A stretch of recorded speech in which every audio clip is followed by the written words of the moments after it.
आखिर में जावेद अख्तर साहब या गुलजार साहब? ओए ओए ये आपने बसा लिया है।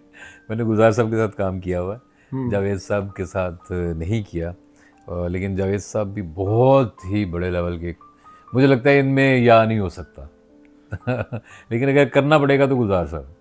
अच्छा, मेरी जो ज़िंदगी की शदीद ख्वाहिशों में से एक ख्वाहिश है वो गुलजार साहब से मुलाकात। जिन दिनों वो पाकिस्तान आए उन दिनों मैं दुबई में था। अगर मैं यहाँ होता तो मैं किसी न किसी तरीके से। अच्छा, आपने जो डीपी लगाई है फेसबुक के ऊपर वो गुलजार साहब के साथ ही है। जी जी तो मुझे हर उस बंदे से जालिसी होती है जो गुलजार साहब एग्जैक्टली अगर कोई और लगाएगा तो मुझे भी होगी। ये बिल्कुल इसी तरह जब कोई कहता है ना मुझे गॉड फादर पसंद है, तो मैं कहता हूँ यार इसको क्यों पसंद है गॉड फादर ये तो मुझे पसंद है। अच्छा, मैं ना क्योंकि प्रोग्राम का आखिर में हम आ चुके हैं, तो मेरी बड़ी ख्वाहिश थी कि यार मेरी किताबें गुलजार साहब के हाथों तक पहुँचें। तो पाकिस्तान में जितने लोग थे जिनसे गुलजार साहब की मुलाकात रही, तो मैंने सबसे गुलजार साहब का नंबर मांगा, लेकिन सब ने मुझे बड़े अच्छे तरीके से टाल दिया, नंबर किसी ने नहीं दिया।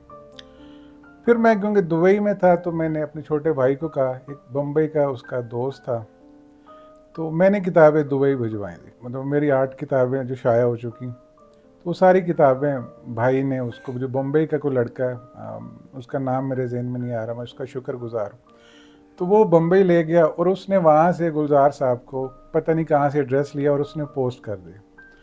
तो गुलजार साहब तक मेरी सारी किताबें पहुँच गई। फिर गुलजार साहब ने मुझे एक किताब की तस्वीर बना के मेल की, वाह वाह अपने हाथों में। तो ये मेरे लिए एक एजाज़ है। यकीनन उन्होंने कुछ ना कुछ पढ़ा होगा उसमें से। हाँ, वो उर्दू पढ़ भी लेते हैं, लिख भी लेते हैं। हाँ, उर्दू पढ़ भी लेते हैं और लिख भी लेते हैं। आबद भाई, गुलजार साहब का चश्मा है मेरे पास। क्या बात है ये और जेलसी वाली बात होगी वो जब यहाँ कर रहे थे काम, तो पहली दफ़ा आए थे उस वक्त, तो उनकी ऐनक टूट गई थी। अच्छा, नज़र की ऐनक। अच्छा, तो उन्होंने कहा कि इसको ना किसी चीज़ से बांध लेते हैं तो काम तो चलाएं। तो मैंने कहा मैं बनवा देता हूँ आपको। तो उन्होंने कहा बन जाएगी इतनी जल्दी? मैंने कहा बन जाएगी। तो मैंने किसी को भेज के फ़ौरन बनवा के उनको दी। अच्छा, बरकत मार्केट भेजा, वहाँ से बनवा के आ गया। तो उन्होंने पहन के देखी, उन्होंने कहा ये तो बहुत अच्छी है, ये तो सही है। तो उन्होंने वो टूटी हुई ऐनक उतारी, बॉक्स में रखी। तो मैंने कहा ये मुझे दे दें। तो उन्होंने कहा आप क्या करेंगे? मैंने कहा मुझे दे दें। तो उन्होंने कहा अच्छा तुम ले लो। तो उन्होंने वो टूटी हुई ऐनक मुझे दे दी, और जो कवर था यहाँ का, लाहौर का, बरकत मार्केट का, उसमें अपनी ऐनक रखी। और मेरे पास उनकी ऐनक है जिसमें वो बॉम्बे का वो कवर है और उसमें टूटी हुई ऐनक है गुलजार साहब की। ये तो आपने जला के भस्म कर दिया मतलब आपके पास गुलजार साहब की टूटी हुई ऐनक है। हाँ। इसके ऊपर बड़ा अच्छा अफसाना लिखा जा सकता है अवध भाई।